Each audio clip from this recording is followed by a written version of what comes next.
Hai, balik lagi di channel gue. Jadi sekarang gue nggak review tentang game dulu dan gue nggak main game dulu.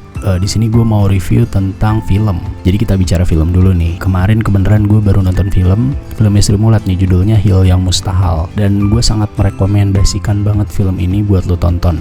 Kenapa? Karena wow, ensemble cast-nya luar biasa banget dan acting mereka tuh totalitas parah banget. Dan gue sangat terkesan banget dengan dari masing-masing pemerannya untuk memerankan karakter yang mereka perankan ini. Gue sangat bisa merasakan bagaimana dedikasi mereka untuk memerankan karakter tersebut, sehingga ya biasa kita kalau ada beberapa film ya yang kalau lo tonton tuh ngerasanya kayak kok mereka kayak kurang ngedalamin karakternya ya. Nah, di film ini hampir semua, kalau gua nggak bisa bilang semua, hampir semua pemerannya totalitas memerankan karakter mereka. Tapi kemudian pasti pada bertanya-tanya dong, kenapa judul dari review ini tersesat dalam nostalgia? Ya, bukan terjebak, tapi tersesat. Jadi gue ngasih judul review itu karena gue ngerasa film ini agak ada di persimpangan nih, antara mereka mau menyajikan film biopik atau mereka mau menyajikan film komedi. Jadi gue ngerasa ada persimpangan yang mereka lalui di sini.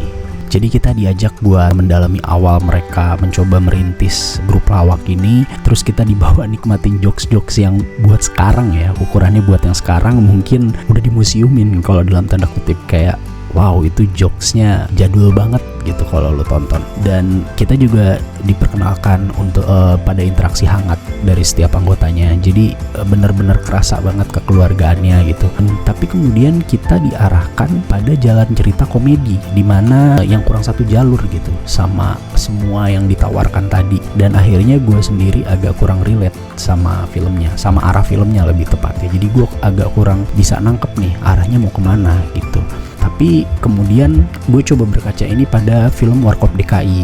Jadi di belakang kemarin kan film Warkop DKI, di mana alih-alih filmnya dibuat menjadi film biopik, justru film tersebut mengarahkan karakter Dono, Kasino, dan Indro menjadi sebuah legacy, di mana nanti karakter ini bisa diperankan oleh siapa saja meskipun itu adalah karakter nyata ya ada. Tapi di sini mencoba untuk membuat kalau karakter Dono, Kasino, dan Indro itu adalah sebuah legacy. Berkaca dari itu merasa bahwa mungkin Sri Mulat juga mengarahkan untuk filmnya menjadi ke arah sana gitu. Jadi Sri Mulat ini merupakan legacy. Dan juga film ini menurut gue langsung ngasih highlightnya tersendiri sih, karena mereka langsung memulai dengan hampir sebagian besar durasi film ini menggunakan dialog berbahasa Jawa, karena memang kan asalnya dari Jawa ya.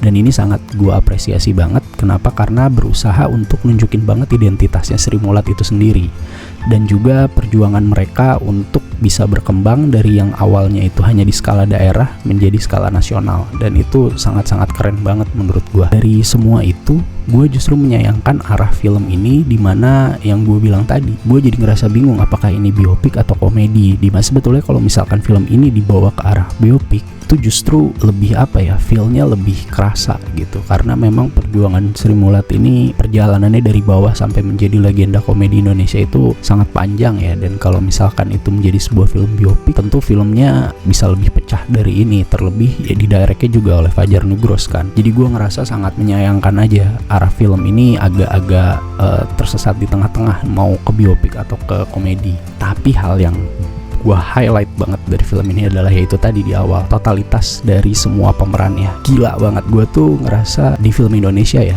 film biopik terutama film yang memerankan karakter asli, gue ngerasa di film Indonesia itu yang bisa nge-live up satu karakter itu yang baru gue lihat itu Reza Rahadian ketika meranin Habibie. Dan di film ini hampir semuanya setara itu untuk perannya, dan itu gila banget sih.